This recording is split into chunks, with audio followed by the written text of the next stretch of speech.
Allô tout le monde, je suis super contente que vous soyez là. Bonne soirée.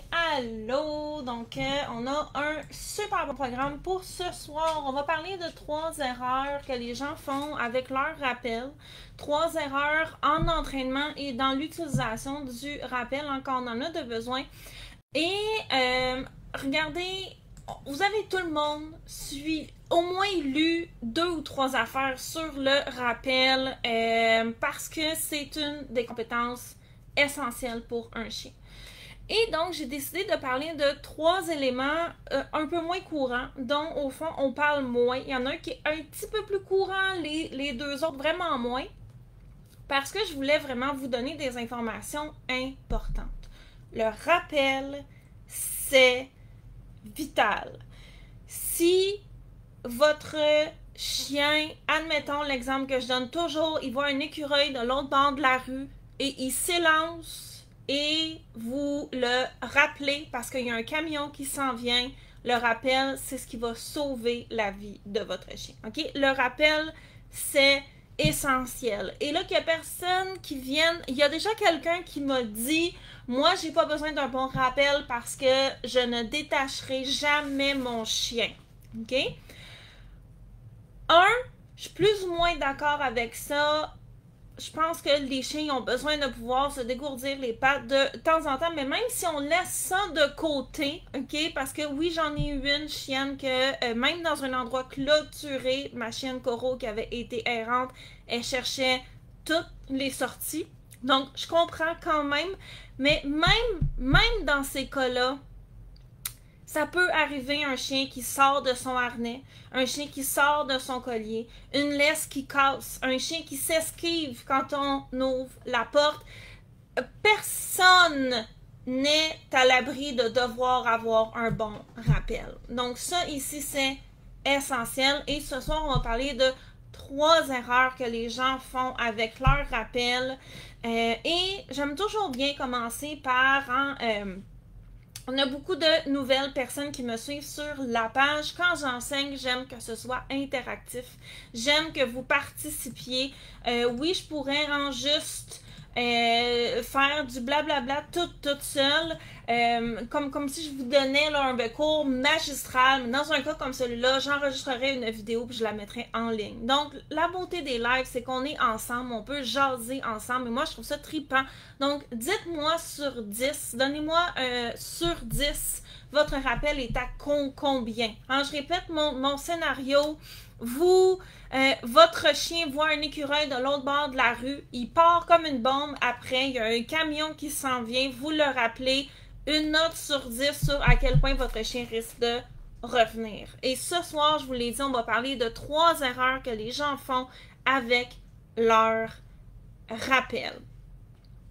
Il y a peut-être un élément que je vais vous dire qui va être un peu du réchauffé. C'est toujours bien de le rappeler, hein, parce qu'on ne peut pas se rappeler de tout 24 heures sur 24. Donc, je vais venir peut-être vous répéter des éléments que vous connaissez déjà pour vous rappeler que oui, vous devez prendre ça en considération avec votre rappel. Et il y a sûrement des éléments qui vont être nouveaux. Donc, le but de ça, c'est pas de s'auto-flageller. « Ah, bon sang, je l'aurai jamais, parce que je le savais. » Non, le but, c'est de prendre ces informations-là et de faire quelque chose avec. Donc là, tout le monde, là, avant que je commence à vous donner les informations, parce que là, je fais du blabla parce que le monde, il commence à arriver. Déjà, on a Isabelle qui a dit 0 sur 10, Annie qui a dit 2 sur 10. Donc là, tout le monde, je veux que vous allez vous chercher votre agenda, que ce soit papier, que ce soit Google Calendar, on s'en fiche et je veux que vous ayez planifié dans votre calendrier un moment où vous allez aller pratiquer votre rappel avec votre chien cette semaine. Je ne vais pas vous donner des exercices précis dans ce live-ci parce que je l'ai déjà fait auparavant, parce qu'il y en a beaucoup en ligne. Je vais vous donner des points sur lesquels vous voulez vous concentrer afin d'éviter de faire ces ces erreurs-là, OK? Donc, tout le monde, vous allez aller mettre dans votre calendrier un moment où vous allez entraîner. Et Ça ici, vous allez traiter ça de manière sacrée. C'est un rendez-vous que vous avez pris avec vous-même et avec votre chien et je veux que vous le traitiez de la même façon qu'un rendez-vous chez le médecin. Hein? Un rendez-vous chez le médecin, on ne peut pas décider la journée même, oh, ça me tente pas, j'y vais pas. Non, on y va.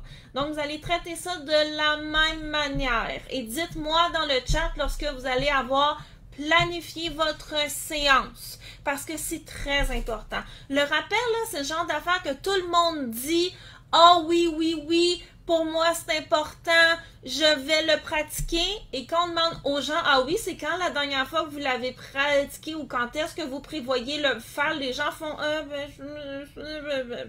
hein? Donc, c'est correct, je comprends ça. On n'est pas là pour culpabiliser, on est des gens d'action. Donc, on va déjà poser une action concrète par rapport à notre rappel et vous allez aller mettre, je vous l'ai dit, dans votre calendrier, que ce soit papier, électronique, on s'en fiche. Ça peut être sur votre frigo, OK? Quand est-ce que vous allez pratiquer votre rappel en prenant en considération les 5 éléments que les 3 éléments que je vais vous donner. Donc, on a Ganesh qui dit que son chien est un jeune braque-allemand ado. C'est à 100% en longe, donc 10 sur 10, et s'il est en liberté, 0 sur 10. Donc ici, on a un chien qui a compris qu'il y avait une différence entre les deux. C'est un excellent défi à régler, hein, qui est super intéressant pour moi, qui est professeur, mais vraiment frustrant lorsque c'est nous, puis qu'on veut régler ça avec notre chien. Et parce qu'il n'y a pas de secret, je vous le dis d'avance, ce soir, je vais vous parler de 2 options si vous voulez encore plus d'informations sur le rappel, parce que c'est pas en 1 heure je préfère vous donner 3 informations et vous les donner à fond pour que dans votre séance, vous ayez faire ça. Mais si vous en voulez plus, parce qu'il y en a plus, parce qu'il y a tellement de choses à vous dire sur le rappel, parce que le rappel, ça a l'air simple, mais c'est complexe, sinon on ne serait pas là ce soir en train d'en parler. J'ai 2 options pour vous si vous voulez qu'on continue à travailler ensemble pour votre rappel. J'ai un cours en ligne, celui-là ici est accessible en tout temps, en tout lieu. Vous pouvez aller vous inscrire dès maintenant ou avant votre séance pour avoir des exercices à faire. Donc, j'ai un cours en ligne et j'ai un cours en personne. C'est hyper rare que j'enseigne en personne. Donc, c'est en Mauricie. Ça se passe le 31 mai. Je vais faire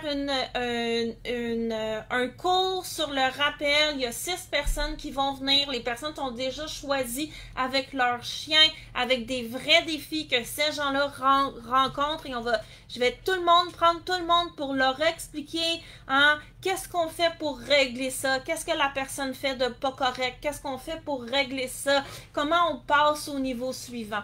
Donc, c'est hyper rare que j'enseigne en personne. Je suis spécialisée à enseigner en ligne, mais là, j'ai décidé, il me semble que ce serait le fun de faire un truc en personne.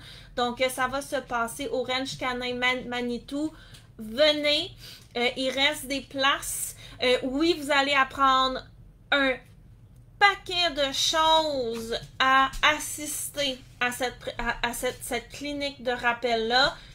Je vous attends, ça va être malade. Et hier, j'ai confirmé, il va y avoir un photographe sur place, donc ça va être vraiment cool. Merci Rina, c'est donc bien gentil. Rina m'a amené un papier. Donc, tiens, je peux aller jouer avec. Non, tu veux que je le garde? Ok. Donc, on va y aller avec erreur numéro... on va y aller avec... OK, erreur numéro 1, 2 ou 3. Avec laquelle vous voulez qu'on commence? Je suis super intriguée de savoir. Dites-moi un numéro au hasard. On y va avec la première, la deuxième ou la troisième. Dites-moi dans le chat avec laquelle vous voulez qu'on commence. Parfait! Donc, on va y aller avec la dernière en premier. Les gens ont dit 3. Donc, la dernière erreur que les gens font, je reprends mon scénario. Hein, c'est toujours le scénario que je prends. Et c'est là où on va faire la distinction entre une situation d'urgence et une situation en entraînement. Idéalement, OK, un des secrets en rappel, c'est que vous voulez entraîner et les 3 choses vont tourner autour de ça. Vous voulez entraîner votre appel en fonction de votre scénario d'urgence. Donc, vous voulez que votre scénario d'urgence soit le plus... vous voulez que vos entraînements soient le plus près possible de votre scénario d'urgence. Donc, vous allez penser à lorsque j'ai l'air catastrophé. De quoi j'ai l'air lorsque j'essaie de rappeler mon chien? Et une des erreurs hyper courantes que les gens font, c'est qu'ils ont une posture et une voix totalement différente en entraînement de lorsqu'il y a une situation d'urgence. Et quand j'enseigne, quand je vois les gens, je les aide avec leur rappel et qui font des exercices de rappel, souvent ils vont appeler leur chien avec une petite voix aiguë, tout enjouée, faire des simagrées pour que leur chien revienne. Et le chien, en général, est tout heureux de s'en venir vers eux, youpi, hurrah, et il s'en vient. Mais lorsqu'il y a une vraie situation, là, et que les gens ont vraiment besoin de rappeler leur chien, et j'en ai vécu une hier, ok? Hier, j'avais pas prévu de vous parler de ça, parce que c'est arrivé hier, j'ai fait mon plan avant. Hier, mes parents sont venus souper dans ma maison, donc je recevais mes parents à souper, et moi, mon conjoint et mon père, on a décidé d'aller promener les chiens. Donc, on avait les 3 chiens lousses avec nous pour aller se promener sur mon terrain, ok? Mon conjoint et moi, on a acheté la maison ici en fonction du terrain pour que les chiens puissent être en liberté. Et qui c'est que je ne vois pas sur mon terrain à moi, avec mes taxes que je paye moi-même, avec mon conjoint? Le gendre de ma voisine était sur mon terrain avec un husky en laisse. Et j'avais les 3 chiens lousses. Et lui, il était là à piloter sur mon bord, chez nous. Et Rina a parti après. Les 2 autres sont restés avec nous. Donc, dans un scénario comme celui-là, comment vous pensez que j'ai appelé Rina? Est-ce que j'avais une petite voix toute heureuse? Il est dans mon pipi d'amour! Ou, j'avais oh bon sang dans la voix? Qu'est-ce que vous pensez? De quoi j'avais l'air? Et oui, Rina est revenue. Donc, j'étais très contente d'elle. Et donc, on veut penser à de quoi on a l'air lorsqu'arrive ce genre de situation-là. On pogne notre chien, il est là, s'il voit un autre chien qu'on connaît pas, l'écureuil de l'autre bord de la rue, donc on va avoir l'air catastrophé. Et vous voulez entraîner votre chien en fonction de cet air catastrophé-là. Et il y a 3 éléments qui sont importants par rapport à ça. Vous voulez avoir une voix en panique. Donc, lorsque j'enseigne le rappel, je vais utiliser un mot de rappel, mais une intonation pour le rappel qui se rapproche de la voix que j'aurais si j'étais stressée, catastrophée, en panique parce qu'il y a une situation d'urgence. Et ça ici, il y a quasiment personne qui parle de ça et c'est ultra important. Vous voulez appeler votre chien avec la voix, l'intonation que vous auriez s'il y avait un gros problème. Parce que entre appeler votre chien, admettons que j'ai Rina, puis que je l'appelais pour son rappel en faisant « Rinette », puis qu'elle s'en viendrait toute heureuse, puis je jouais avec elle, c'est pas la même chose que si elle s'enligne vers la rue et que j'ai la peur qui me pogne au ventre et que je l'appelle, ça va sortir différemment. Donc, voici un exercice que vous allez faire sans votre chien, ok? Sans votre chien à un endroit où vous ne serez pas gêné, fait que ça peut être chez vous, ça peut être peu importe. Donc, un endroit où vous pouvez émettre du bruit. Hein? Je veux que vous pensiez à votre tête, dans votre tête, si c'était mon chien qui se dirigeait vers la rue alors qu'il y a un camion qui s'en vient. Je veux que vous vous imaginiez ce scénario-là et je veux que vous appeliez votre chien en pensant à ce scénario-là. Et je veux ensuite que vous analysiez la voix que vous avez utilisée avec les émotions qui étaient dans votre voix, parce que chaque personne en est différente ici. Et lors de vos pratiques de rappel, je veux que vous habituiez votre chien à revenir lorsqu'il entend son mot de rappel prononcé avec cette voix-là. Parce que la voix catastrophée, là, hein, elle va avoir des émotions dans la voix. Et pour certains chiens, c'est une bonne chose. Ellie, si elle pense qu'il est là ici derrière moi, qui dort, si elle pense que maman est pas contente, elle va s'en revenir tout de suite, faire non maman, tout va bien, tout, j'ai rien fait. Ok, ça c'est sa personnalité de base. Il y a rien que je peux vraiment. Ben oui, il y aurait des choses, mais elle est comme ça. Ok, donc avec un chien comme Ellie, ça va. Hein, si j'ai une voix qui est catastrophée, sa personnalité est de mon bord. Mais c'est pas tous les chiens qui sont comme ça. On a des chiens comme Rina qui est couchée ici que vous voyez moins. Donc, elle est juste là, ici, c'est la masse grise. Et on a des chiens comme Rina que lorsque hein, il y a des émotions et qu'elles sont stressées, plutôt que de venir me voir pour savoir il y a quoi, maman, elle, son réflexe premier, c'est partir en courant. Et ça ici, la réponse au stress, c'est propre à chacun. C'est propre à leur personnalité inhérente.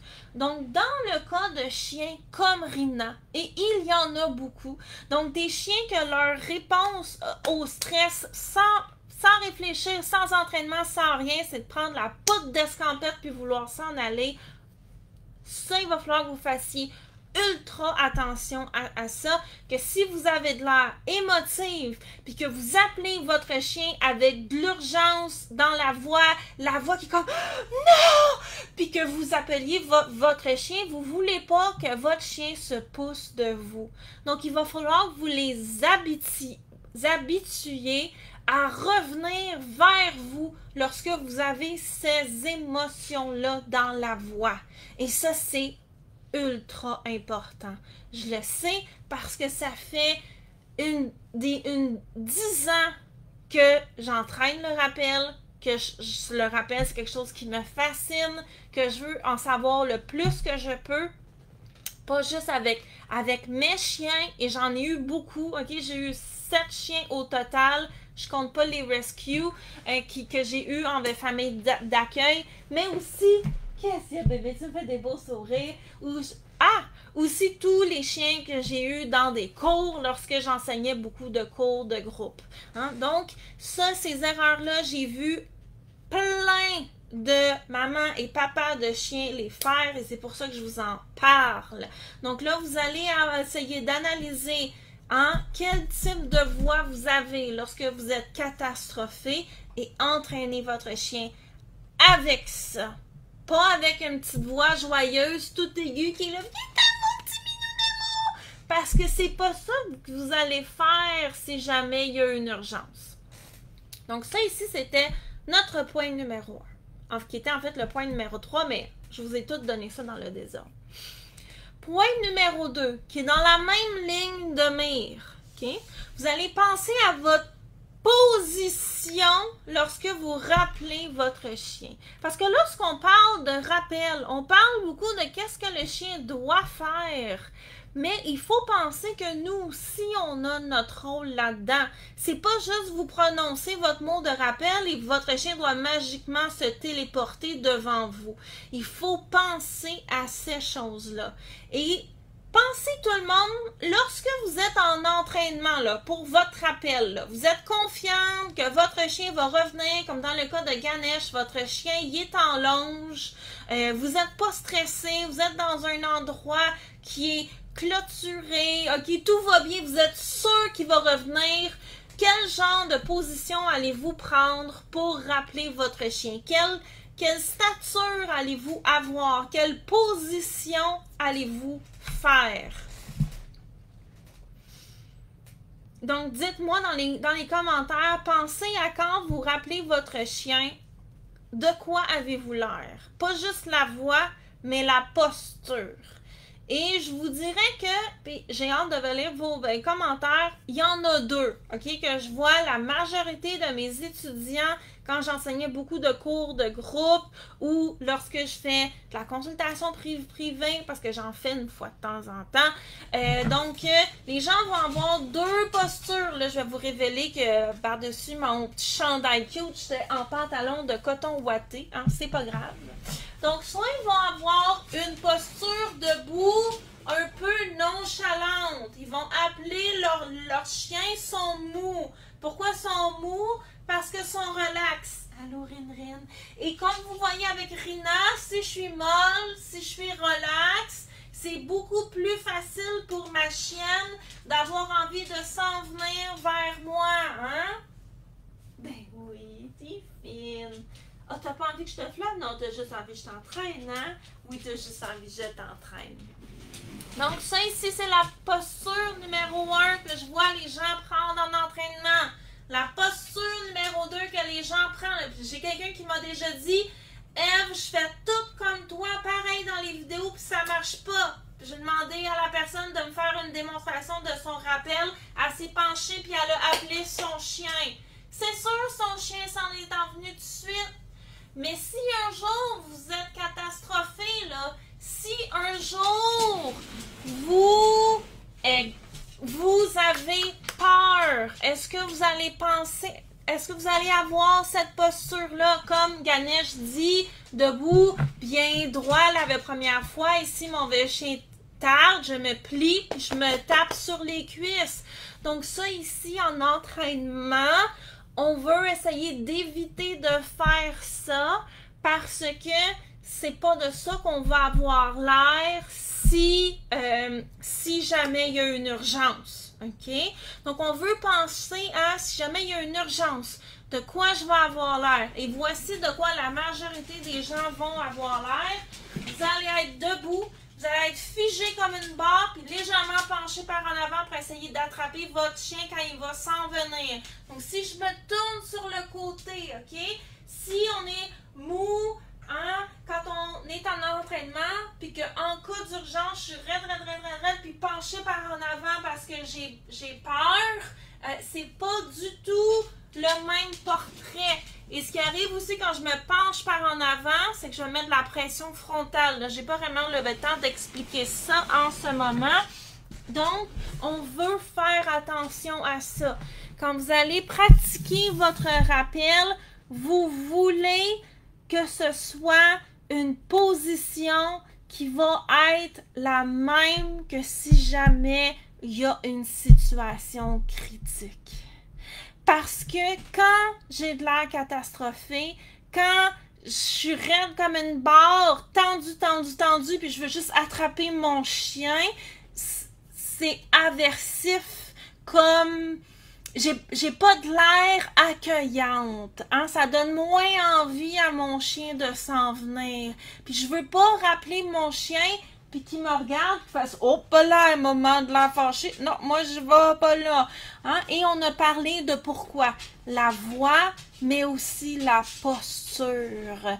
Donc, vous voulez abuser votre chien à revenir vous voir lorsque vous êtes debout, pas accroupi, tendu, figé, légèrement par en avant, prête à l'attraper.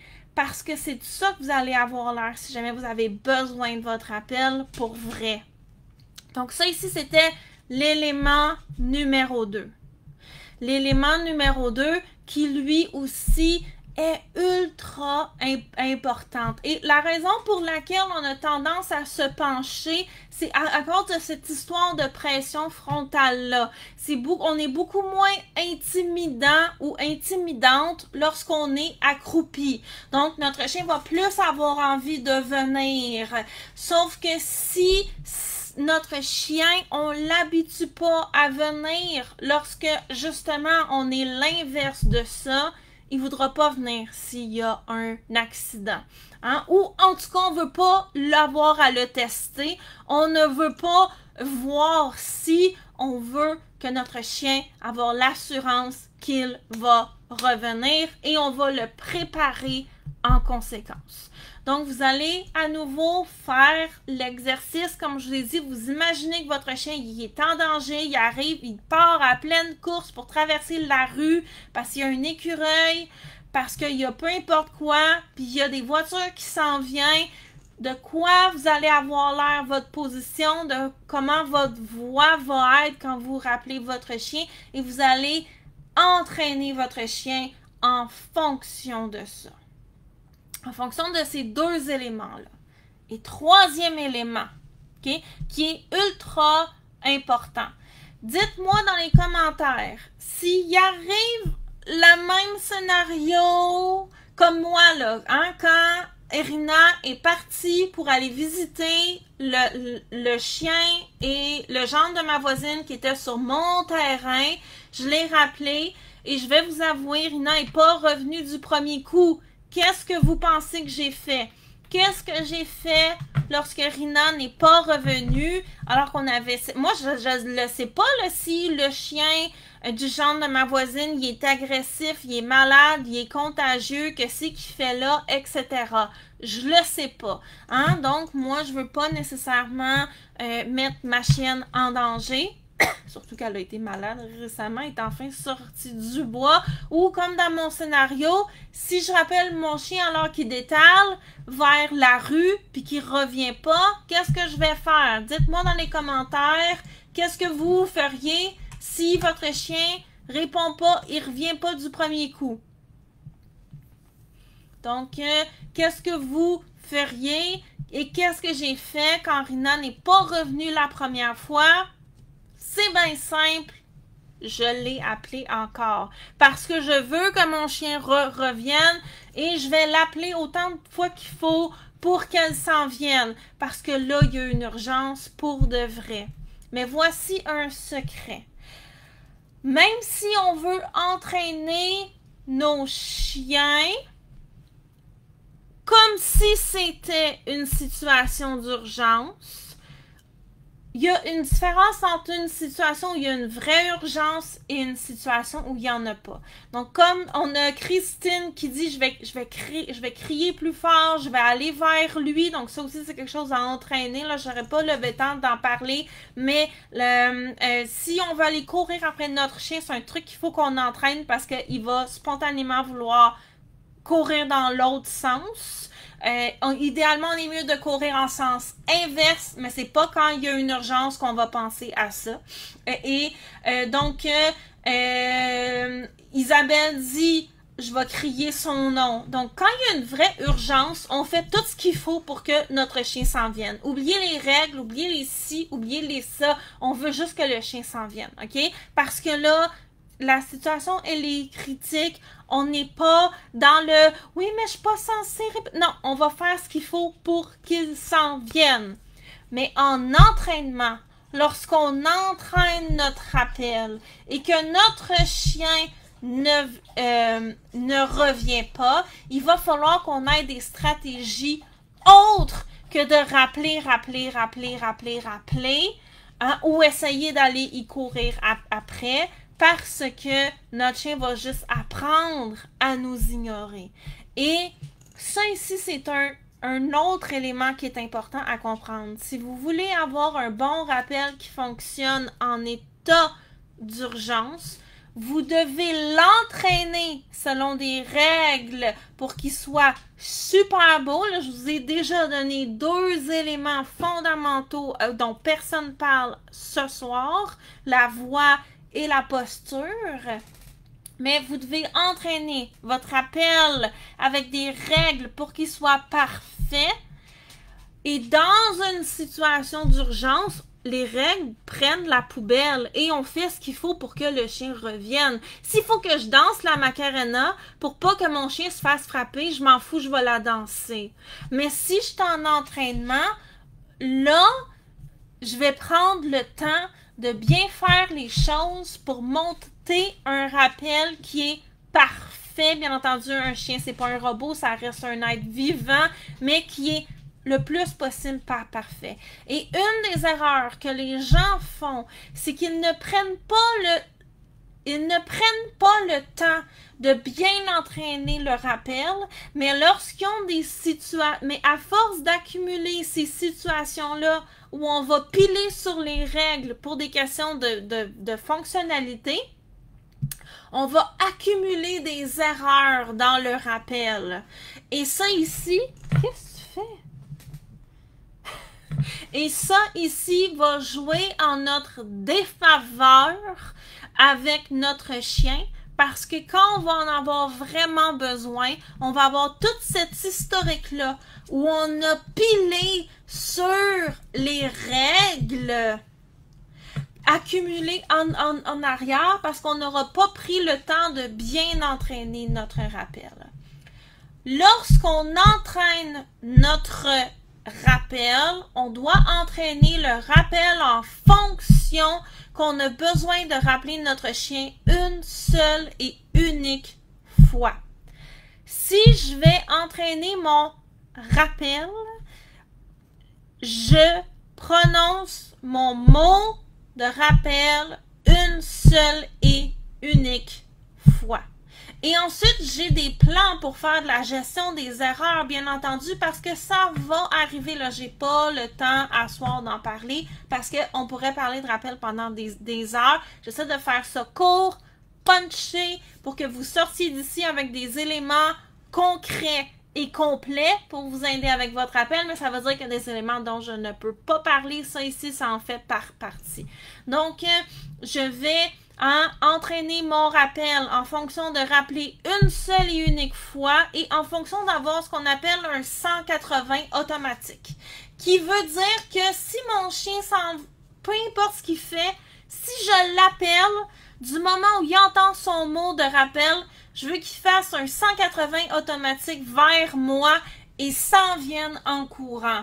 Il n'y a pas de « oui, mais attends, je finis de faire ce que je fais, tu me rappelleras si c'est important. » Et ça, il y a beaucoup de chiens qui font ça. Pourquoi? Parce que leur humain, leur papa, leur maman, fait, admettons que le chien, il s'appelle Timinou.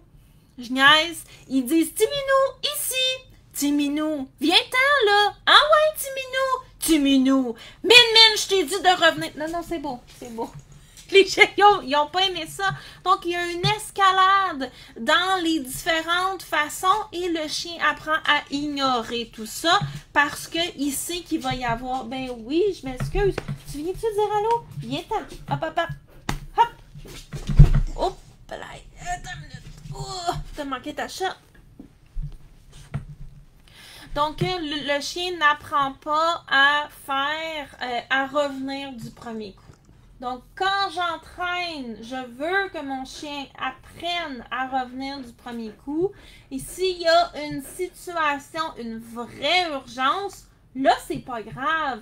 Là, c'est pas grave parce que je m'en fous. Je m'en fous de bousiller un petit peu mon rappel. C'est mon chien il y a une situation qui est critique. J'irai le réparer par après. Mais si vous faites juste y aller en raccourci de fois en fois, votre rappel ne sera plus si beau que ça. Et ça ici, c'est hyper courant. Je vois ça vraiment souvent. Et c'est là où il faut se demander, est-ce que j'ai des stratégies si mon chien ne revient pas du premier coup? Parce que ça ici, c'est important à avoir. Et deux, si je suis dans une situation où il n'y a pas d'urgence, ok? Admettons, je me promène en forêt, j'ai mes chiens, mais il n'y a pas de... Ah, ok, je pensais qu'il est à l'échelle des barreaux. Il n'y a pas de véritable urgence avec mon chien et je peux prendre mon temps pour revenir faire quelques exercices ici et m'assurer que mon chien comprenne que quand je te rappelle, je veux que tu viennes, peu importe, qu'il y ait juste toi puis moi puis les autres chiens, qu'on soit dans la cour, sur un terrain d'entraînement, dans le bois, proche d'une rue, peu importe quoi, avec ta longe, sans ta longe, c'est les mêmes choses.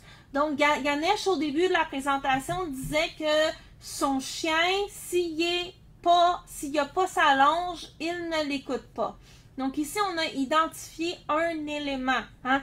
Un élément. Et ensuite, on va se demander dans quelles circonstances est-ce qu'on a entraîné le chien, ben oui, moi aussi je t'aime, Rin, à revenir quand il était en liberté? Ou est-ce que le chien a compris que quand il est en liberté, il n'y a pas de conséquences, donc il peut bien faire que c'est qu'il veut? Donc, dans un contexte comme celui-là, hein, je vous ai dit, vous allez aller prévoir votre prochaine séance d'entraînement. Dans le cas de Ganesh, par exemple, on va aller entraîner notre appel. Quand le chien il est en liberté, phase 1, on va bâtir l'envie du chien de revenir avec nous. Donc, on va faire tout ce qu'on peut pour limiter le potentiel d'erreur. Phase 2, on va commencer à introduire des distractions et d'avoir des stratégies en fonction de si mon chien manque son rappel pour pas justement me pencher, insister, répéter, etc. parce que mon chien, et dans son cas, à lui aussi, ce qu'on ferait, ce serait d'entraîner le chien à venir, mettre son collier dans notre main. Donc là, ici, ça, c'est plus du coaching individualisé, mais c'est le genre d'affaires que je ferais dans une situation comme celle-là.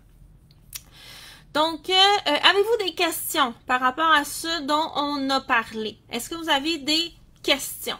Et pendant que vous écrivez vos questions, je vais répéter. Ce soir, on a parlé de 3 éléments, 3 erreurs que les gens font. Donc, première erreur, c'était de ne pas appeler le chien avec la même voix, la même intonation, la même émotion qu'on a en cas d'urgence. La chose numéro 2, qui est dans la même branche, mais qui est tout aussi important, c'est de ne pas avoir la même posture que lorsqu'on est en état d'urgence et de faire attention à ne pas habituer notre chien à qu'on l'appelle en étant penché, donc accroupi, alors que au contraire, on veut appeler notre chien en étant raide, en étant tendu et en étant légèrement penché par en avant, prêt à l'attraper.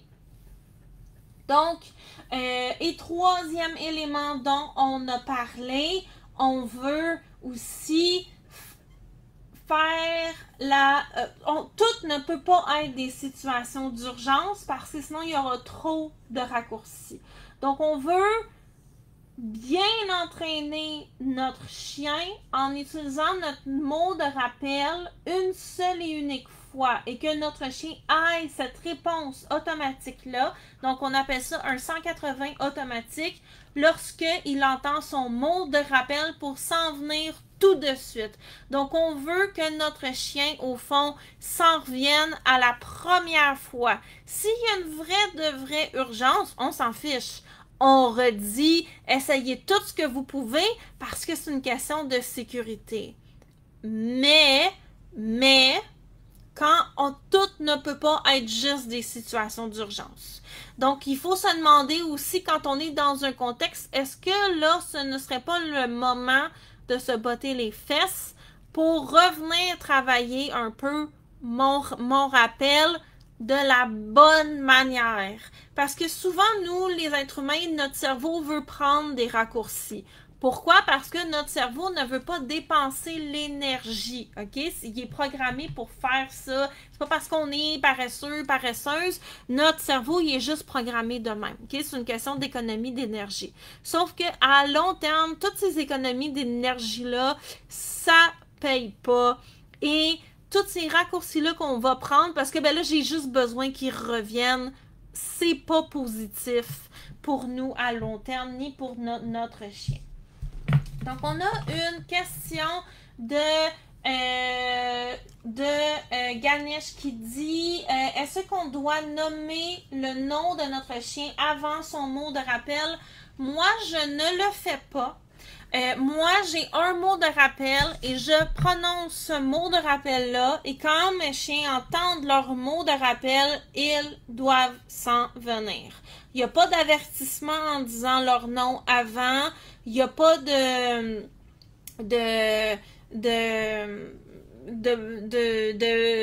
viens en disant leur nom.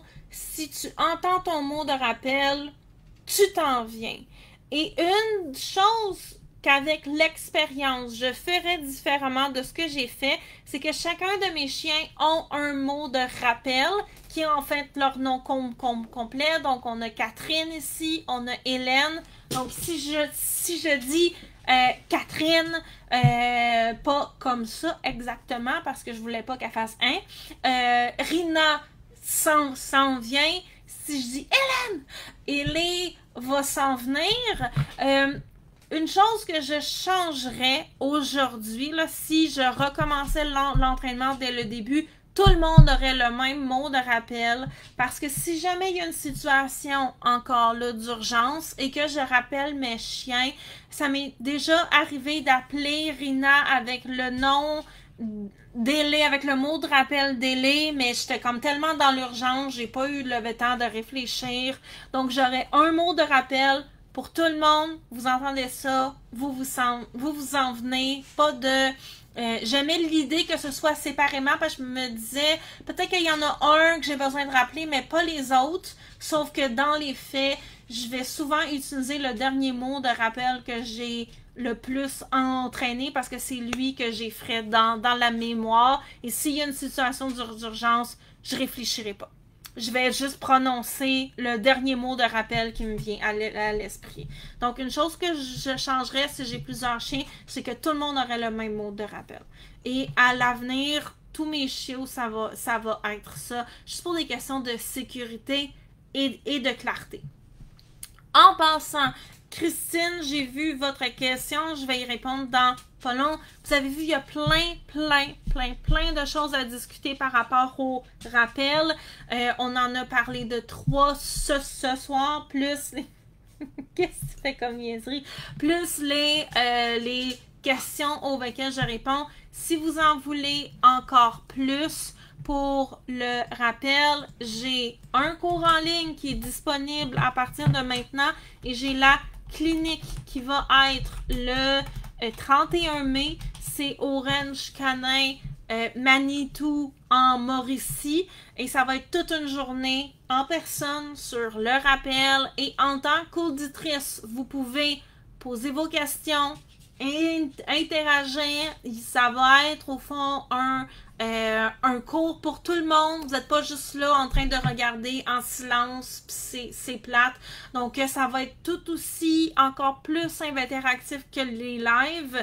Ça va être vraiment malade. On est une belle gang. Il manque juste vous. Et même si vous êtes auditrice, si vous devez amener votre chien juste parce que vous ne pouvez pas être parti toute la journée, amenez-le, c'est correct, il n'y a pas de problème, c'est juste que vous n'aurez pas de tour dans le ring. La seule chose, c'est que comme on permet les chiens réactifs pour les participantes, il n'y a aucun chien proche du ring. Donc, il va falloir que votre chien attende dans la voiture ou dans sa cabane proche de votre voiture, peu importe quoi, c'est vous qui gérez ça. Donc, si vous devez amener votre chien, il n'y a pas de problème, mais il n'y a aucun chien proche du ring, sauf si je demande une distraction. Et ça va arriver une fois, mais là, il ne pourra pas avoir 15 chiens, par exemple. Donc, c'est la seule chose. Et moi-même, j'ai déjà assisté à des cliniques en étant qu'auditrice. J'avais mes chiens avec moi parce que j'étais toute seule, partie toute la journée. Et elles étaient dans la voiture. J'allais les sortir une fois de temps en temps. Je remettais dans la voiture. Je retournais écouter. Donc, ça se fait super bien. Et donc, on a la dernière question là, avec Christine qui dit « On utilise toujours les gâteries en renforcement? » Non. Je vais m'arranger comment renforcer un rappel, c'est tout un autre sujet qu'on pourrait faire 3 lives là-dessus. Je vais toujours offrir une récompense pour un rappel réussi, mais le type de récompense va varier parce que je veux avoir le plus d'outils dans mon bac à outils. Et il y a plein de choses que je vais utiliser pour renforcer un rappel. Si j'ai un chien qui est gourmand, c'est sûr que d'avoir des nananes, c'est le fun. Il y a des chiens qui sont plus joueurs, comme Ellie, donc on va utiliser ce que le chien préfère. Il y a des chiens aussi qui veulent, c'est la prédation qui l'intéresse, donc je vais me servir des distractions comme récompense. Donc ça ici, c'est toute une autre sorte de technique. On va utiliser plein de choses. Mes chiens aussi sont habitués à jouer avec tout et n'importe quoi dans l'environnement. Donc je vais toujours trouver une façon de renforcer le rappel, mais hyper important. Et là, je vous donne un 4e élément.